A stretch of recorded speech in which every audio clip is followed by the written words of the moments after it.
7-year-old twins in pink dresses clung to their father's hands on the streets of Boise when they saw him.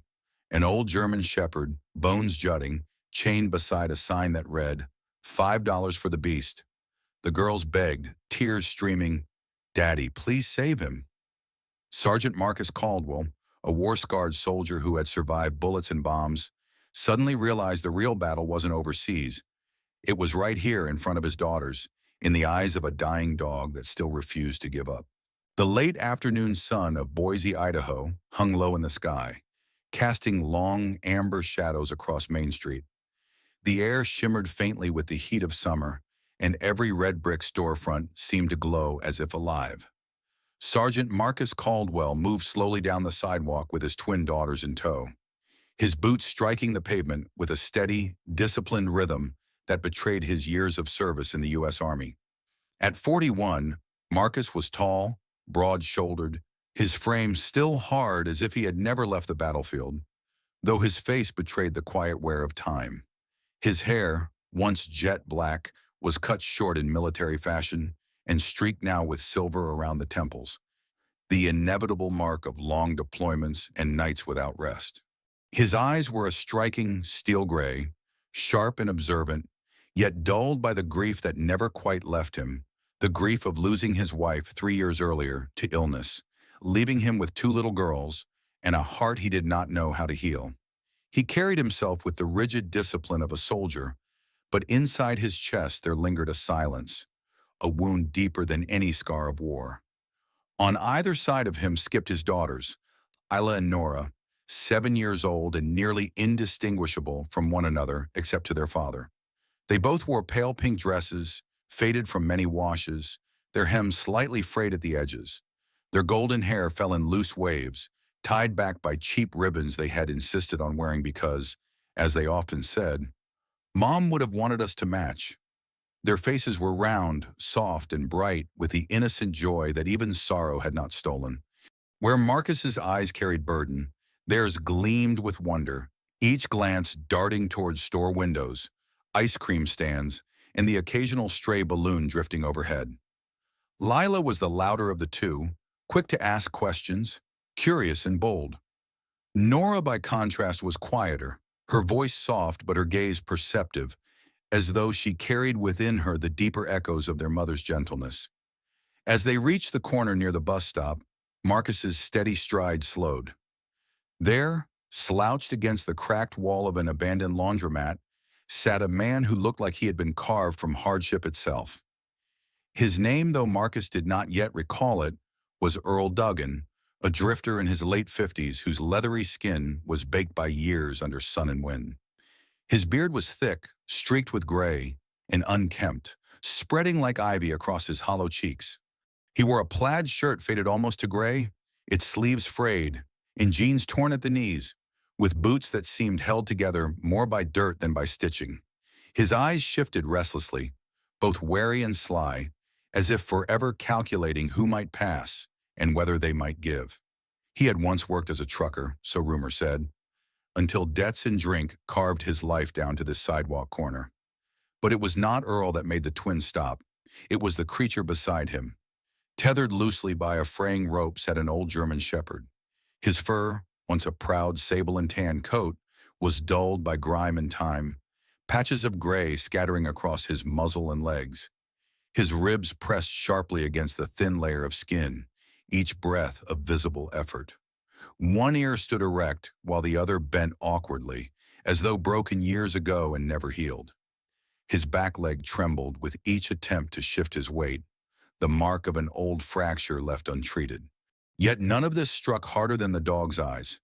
They were dark brown, glossy not just with pain, but with a faint flicker that refused to go out, a light that said, "I have been beaten, I have been broken, but I have not surrendered." Leaning against Earl's knee was a battered piece of cardboard scrawled in black marker. $5 for the beast. The world around seemed to hush. The chatter from the diner down the street, the honking of a car at the next intersection, even the laughter of children playing somewhere behind all, dimmed in the moment Marcus and his daughters looked at that dog. "Daddy," whispered Nora, her small hand tightening around his fingers, her voice trembling as though she herself had been struck. "Look at him!" Marcus's gray eyes followed hers, and for a heartbeat he felt his chest tighten. He had seen animals in despair before during his service overseas, strays wandering villages. But something about that gaze broke through his hardened armor. He saw not just a dog, but a soldier in another form, wounded yet still standing. Still his practical mind stirred. "Sweetheart," he said gently, kneeling down to their level, "we don't know this dog. He could be dangerous, and we already have enough to handle at home." But Lila was already crouching, her pink dress brushing the dirty sidewalk, her eyes locked with the shepherd's. The dog lifted his head barely, as if drawn by her presence. In that instant, the street, the noise, the summer heat all faded. What remained was a silent connection, a child's compassion and a creature's desperate plea. "Please, Daddy," Layla begged, her voice breaking, tears welling. "He needs us." Earl smirked from his seat, his voice raspy and cruelly casual. $5, officer. That's all it takes. He ain't worth more than that anyway." The words made Marcus's jaw tighten. He despised the way the man spat the sentence, as if life itself were a coin to be traded. Slowly, he pulled his wallet from his back pocket. His thoughts raced. He didn't need another mouth to feed. Certainly not one that came with vet bills and complications. But then he looked at his daughters, their eyes wide with urgency, and at the shepherd's trembling body. His daughters rarely begged for anything, and the thought of walking away from those brown eyes felt unbearable. With a sigh that seemed to carry the weight of every battlefield and every lonely night he had endured, Marcus pulled out a $5 bill. "Fine," he muttered, handing it over. "But he's your responsibility, girls." The twins gasped in unison, joy bursting across their faces. They threw their arms around him, squealing, "Thank you, Daddy," before turning to the dog. Earl snatched the bill with greedy fingers, shoved it into his pocket, and with surprising speed slung his backpack over his shoulder and vanished into the crowd. Marcus frowned. The haste unsettled him. Most panhandlers lingered after a transaction, but Earl fled like a man desperate to wash his hands of what came next. The shepherd remained where he was, eyes dim but watchful. Lila and Nora knelt beside him, stroking his matted fur. The dog's tail gave the faintest wag, a fragile motion in a soft whimper. Half sigh, half gratitude escaped his throat. "What should we call him, Daddy?" Lila asked. Marcus crouched down, studying the scars across the dog's neck, the limp in his leg. He ran a hand over the rough fur and felt beneath it the faint tremor of life. "We'll think of something," he said quietly. Nora leaned close, whispering into the shepherd's ear as though sharing a secret. "You're safe now. We won't let anyone hurt you again." The dog's eyes closed briefly, as if he understood. That night, Marcus and the girls brought the shepherd home. Their modest two-story house sat on a quiet street lined with maple trees, their leaves rustling in the summer breeze. The house had once been filled with laughter, with the scent of freshly baked bread from Marcus's late wife, with warmth that had long since faded. Now, with the dog's hesitant steps echoing on the porch, something stirred inside the walls again. Across the street, a curtain shifted. Watching quietly from her front window was Clara Jennings, a woman in her early 60s, tall and spare, with silver hair pinned neatly in a bun. Her face bore the fine lines of years spent caring for others, first as a nurse in a busy city hospital, then as a volunteer in countless animal shelters. Her eyes, though weary, carried a sharpness that missed little. Clara had lived alone since her husband passed, filling her days with gardening and her evenings with quiet reflection. When she saw Marcus and his daughters coaxing the shepherd up the steps, she recognized at once the animal's posture, the disciplined way he moved even in pain. That was no ordinary stray. That was a dog who had once served, and Clara, who had held the paws of too many broken creatures in her years, felt her heart tighten with a strange, wordless anticipation. As the twilight deepened, Marcus helped the twins settle the dog on an old blanket in the living room. Lila and Nora lay beside him, whispering names until at last they settled on one that made them both giggle and nod. "Shadow," Nora said firmly, "because he follows us like one." Marcus, watching them stroke the shepherd's scarred head, allowed himself the faintest smile. Perhaps, he thought, They had not just bought a dog. Perhaps they had found something that would change them all. The morning sun crept slowly over Boise, Idaho, painting the rooftops with a gentle gold that seemed to linger with promise. The Caldwell home, a modest two-story structure with peeling white paint and a sagging porch swing, looked both tired and sturdy like a soldier that had endured too many campaigns but refused to collapse. The front lawn, patchy with tufts of grass and bare earth, bore the signs of a household in transition, a family that had lost much but was still finding its footing. Inside, the air smelled faintly of brewed coffee and laundry detergent, the simple sense of an ordinary morning. Sergeant Marcus Caldwell sat alone at the kitchen table, a steaming mug of coffee warming his scarred hands. His broad shoulders were bent slightly forward, the rigid posture of a man who had been taught discipline, but who now bore invisible weight. His steel-gray eyes gazed at nothing in particular, drifting to the memory of the night before.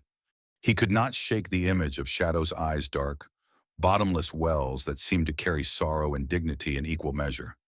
For years, Marcus had tried to silence the echoes of battle, but now a single broken dog had brought them roaring back. Upstairs came the thumping of small feet in the whispers of giggles. Lila and Nora, his 7-year-old twins, were awake. Moments later, they burst into the kitchen in matching pink nightgowns that brushed their ankles, their golden hair tangled from sleep. They had the mismatched energy of dawn. Lila, eyes bright with bold curiosity, announced, "Daddy, we're going to give Shadow a bath." While Nora, softer and more hesitant, added quietly, "We already filled the basin." The two carried between them a plastic tub of lukewarm water, sloshing dangerously as they stumbled into the yard. Shadow followed them with quiet resignation. He was a large German shepherd, though his proud form was reduced to a gaunt silhouette. His fur was thick but dulled, matted in places with dirt. The once strong muscles of his body had wasted, leaving sharp bones visible beneath the skin. One ear stood upright, the other bent permanently from some long-ago injury. His back leg dragged slightly, every step betraying an old fracture that had never healed properly. Yet his eyes, deep brown and watchful, held a spark that told of training, of a history that refused to vanish. In the backyard, cicadas buzzed in the heat as the twins knelt beside the tub. Lila scooped water onto Shadow's head, while Nora rubbed soap through his coat with her tiny hands. As the suds foamed and spread, the hidden truth of his body revealed itself. A deep groove encircled his neck, raw and hairless, as though a heavy chain had cut into him for years. Thin white scars traced his ribs in jagged lines, each one a silent testimony to cruelty. When Nora touched his hind leg, he whimpered a low, pitiful sound and tried to pull away. Marcus, watching from the porch, felt his chest tighten. He crouched beside them, his soldier's eyes scanning Shadow with the precision once reserved for wounded comrades. The dog's posture, even in pain, was alert. His head turned at every sound, ears twitching, gaze assessing. This was not a stray accustomed to begging for scraps. This was a creature who had once known commands, once followed duty. Marcus whispered aloud, almost to himself, "He's been trained. A K9, maybe military." Shadow's bent ear flicked as if he understood. The morning passed into afternoon. The sun rose high and harsh, baking the cracked sidewalks of the neighborhood. Children's voices carried faintly from down the street, and the scent of frying onions drifted from a nearby food truck. Marcus sat on the porch steps, a rare moment of stillness, while his daughters played with chalk on the driveway. Shadow rested nearby in a patch of shade, his breathing slow but steady. For a brief moment, life felt almost normal. Then it shattered. A deep, thunderous bark erupted from next door. From the yard of Mr. Morales Marcus's neighbor, a barrel-chested mechanic in his early 50s burst tank, a massive brindle mastiff known across the street for his bad temper. Mr. Morales was a man hardened by years of grease and sweat, his face perpetually stern, his voice gruff as if tuned by engines.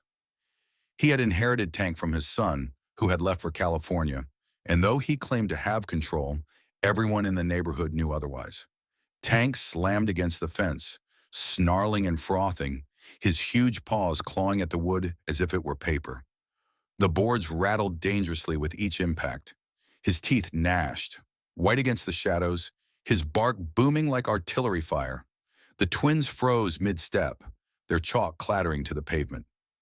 Lila grabbed Nora's hand, their faces paling. Before Marcus could react, Shadow pushed himself up from the shade. His limp slowed him, but his body carried a quiet determination.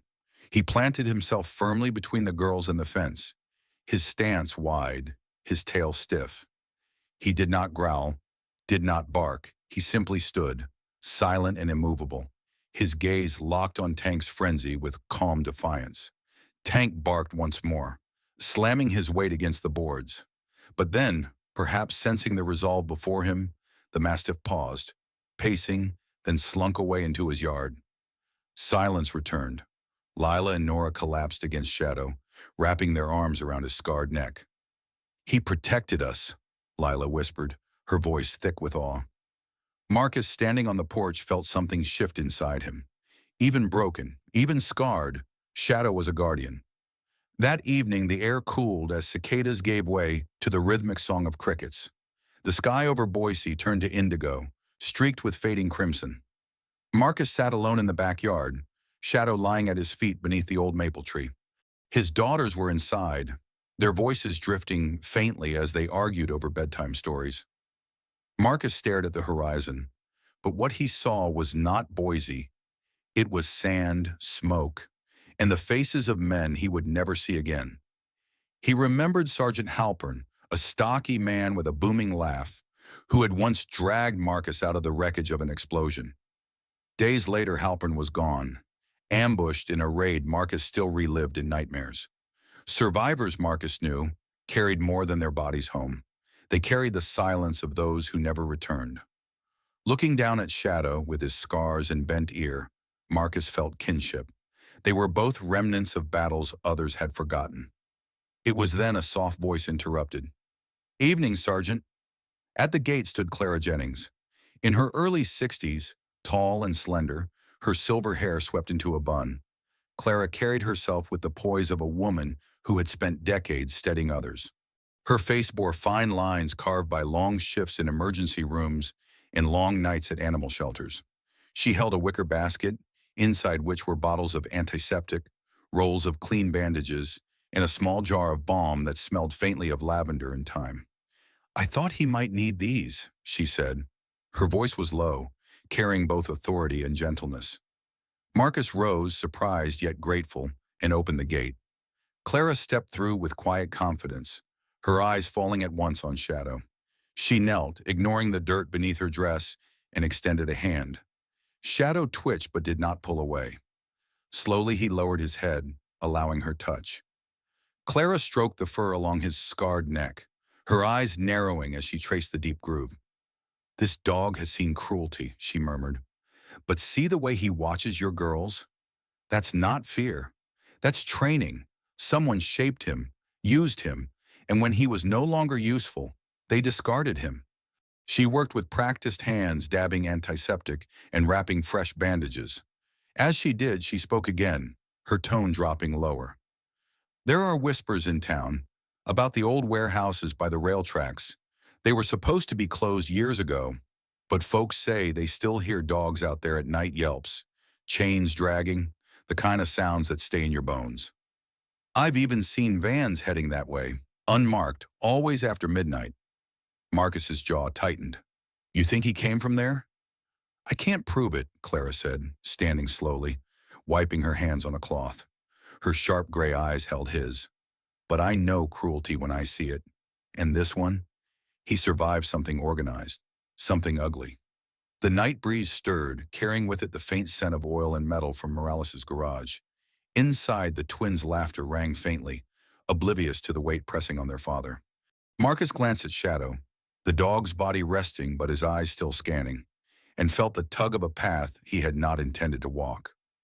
He had left war behind, or so he thought.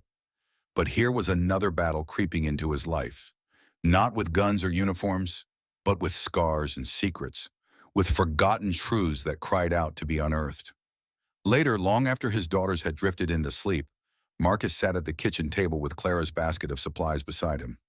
His coffee had gone cold, but his mind burned with questions. He thought of Shadow's scars, of Tank's rage, of Earl Duggan's hasty disappearance. He tapped his finger against the table and whispered softly, "We're not done, are we?" Shadow, lying stretched across the floor, opened one eye and held his gaze. It was not an answer, but it was enough. The night air in Boise was thick with silence, the kind of silence that hides weight beneath it. The Caldwell home lay dark except for a lamp glowing faintly in the living room, where Marcus had fallen asleep in his chair, his daughters tucked safely upstairs. Shadow lay sprawled across the floor, his chest rising and falling in slow rhythm, one ear twitching even in sleep. For a while all was calm, then sometime after midnight, the calm fractured. Shadow jolted upright with a growl that came from deep within, a sound that vibrated in the walls like thunder. He stalked toward the back door, his claws clicking against the wood, hackles rising as though answering a call only he could hear. Marcus stirred, half-woken, but when the growl deepened and Shadow barked sharply toward the darkness outside, Marcus rose to his feet instantly. Years of soldier's instinct never dulled. He grabbed his flashlight and jacket, slipped his boots on, and followed. The shepherd surged ahead, limping but with uncanny speed, leading Marcus into the shadows of the night. The air smelled faintly of rust and damp earth as they crossed toward the abandoned rail yard at the edge of town. The place had once been a shipping hub, but now was nothing but crumbling warehouses and rusted tracks overgrown with weeds. Marcus's beam swept over graffiti-scrawled walls and broken windows until Shadow stopped at a sagging metal door hanging crookedly on its hinges. The dog whined, pawed once, then looked back at Marcus. Taking a breath, Marcus pushed inside. The stench hit him first: urine, rust, rotting food, and something fouler still. The beam of his flashlight sliced through the gloom and landed on rows of cages, their metal bars bent and corroded. Some stood empty, doors hanging open like broken mouths. Others bore scratch marks etched deep into the floor beneath. On a nearby table lay notebooks, their pages filled with numbers, breeds, weights, and crude dollar signs. It was the ledger of cruelty. Shadow stood rigid, his tail stiff, his growl vibrating as he stared at one cage in particular. Inside lay a torn nylon leash, the frayed edges darkened by what Marcus knew too well was dried blood. The next day, Marcus called upon allies. He reached out to men he trusted from his army days, veterans who had returned home carrying their own scars. There was Anthony Reyes, 39, a wiry medic with olive skin and a crooked smile, who still wore his dog tags beneath his shirt as if they anchored him to the past. Anthony had saved countless lives on the battlefield but returned home to no family, drifting until Marcus pulled him back with the promise of purpose. Then there was William "Billy" McCrae, 45, broad-shouldered, his beard streaked with white, who once commanded logistics in the service and now ran a repair shop in town. Both men came without hesitation when Marcus explained. They also called in local law enforcement. Officer Dana Whitmore arrived, a woman in her late 30s with auburn hair tied back neatly, her uniform crisp and posture sharp. She had grown up in Boise, once dreamed of leaving for the FBI, but chose to remain where she believed she was needed most. Known for her steadiness under pressure, Dana listened quietly as Marcus laid out what he found. Her brown eyes darkened with resolve. "If those rumors are true, we don't just have neglect," she said. "We've got trafficking." As plans formed, Clara Jennings brought quiet support. She offered her backyard shed as temporary storage for supplies, gathered blankets, food, and medical kits, and spread word to old colleagues from her shelter days. Her presence was calm but firm, her years in nursing lending a steadiness that even hardened soldiers found grounding. The raid was set for the following night. Rain clouds gathered by dusk, the air heavy with the promise of a storm. Marcus tucked Lila and Nora into bed, though he could see in their gray eyes that they sensed something was happening. "Is Shadow leaving again?" Nora asked. Marcus kissed her forehead. "We'll all be safer after tonight," he said, though he carried doubts in his chest. At midnight, Marcus and his small team approached the compound. Shadow moved ahead, his body tense but determined. Lightning flashed, briefly illuminating the skeletal outlines of kennels hidden behind sagging tarps and rusted fencing. The sound of barking and whimpering drifted through the storm, faint but undeniable. Dana signaled with her hand, and the group spread into position. Bolt cutters snapped chains, boots splashed through mud, and voices cut through the dark. The first cages were opened quickly. Thin dogs staggered out, tails tucked, ribs showing. Marcus's heart pounded as he worked, but he moved with soldier's precision. Then came the shout. From the shadows emerged two men, rough-faced, their eyes narrowing in surprise. One, gaunt with hollow cheeks, lunged with a crowbar. The other, heavier, carried a knife that gleamed in the lightning's glare. Shadow leapt without hesitation. His body, though aged and scarred, moved with the training of years past. He slammed into the gaunt man's leg, knocking him into the mud, teeth sinking into denim and flesh. The crowbar fell with a dull clang. Marcus turned in time to see the knife-wielding man darting toward the fence, toward the small forms of Lila and Nora, who had followed despite his instructions, their pink dresses now plastered with rain. Fear clutched Marcus's chest, but Shadow moved faster. The shepherd hurled himself at the attacker, his jaws clamping on the man's wrist. The knife fell as Shadow forced him to the ground, growling with a ferocity born not of anger, but of duty. The twins screamed, but when Marcus reached them, Shadow was already standing guard, his body shielding the girls, his eyes fierce yet steady. Backup arrived swiftly, sirens wailing in the distance, lights slicing through the rain. Dana cuffed the men, while Anthony and Billy rushed to free the last of the cages. Dogs poured out, hounds, terriers, shepherds, mutts of all shapes and sizes, some limping, some too weak to stand. Marcus gathered his daughters close, his heart pounding with the realization of what they had almost lost and what Shadow had given them once again. Safety. By dawn, the compound was empty, its horrors laid bare. Dozens of dogs huddled in borrowed crates and vehicles, awaiting care. Shadow stood among them, soaked and limping, his chest rising with labored breaths, but his eyes unwavering. Marcus crouched beside him, hand pressed to the shepherd's wet fur. "You saved us," he whispered. In the days that followed, the Caldwell backyard transformed. Clara organized neighbors and volunteers. Blankets were draped across fences, bowls filled with water, and makeshift kennels built from lumber scavenged by Billy. Children from the street brought old toys for the dogs, while Anthony set up a small medical station.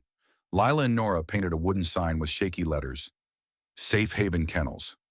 The name stuck. Shadow became the sentinel of the place, lying beneath the maple tree, his gaze sweeping over every rescued dog, every child who came to visit. He no longer looked like a discarded beast. He looked like what he had always been, a guardian. Marcus often stood at the edge of the yard watching his daughters sit cross-legged in the grass, sketching pictures of Shadow as the sun dipped behind the hills. In their laughter, in the sight of Shadow's scarred silhouette framed against the glow of evening, Marcus understood the truth. He had believed he saved the shepherd that day on the street corner. But in reality, Shadow had saved them all, filling the void left by war and loss, stitching together the broken pieces of a family. Sometimes the greatest battles are not fought on distant battlefields, but in our own backyards where love, loyalty, and courage quietly change lives. Shadow was once discarded, broken, and forgotten. Yet in protecting two little girls and guiding a grieving father, he reminded us all that no soul is ever too lost to be redeemed. If this story touched your heart, share in the comments one word that describes what Shadow means to you. Do you see him as a guardian, a survivor, or perhaps a miracle? And if you believe every life deserves a second chance, please like this video and follow our channel for more stories of hope, healing, and the bonds that can never be broken.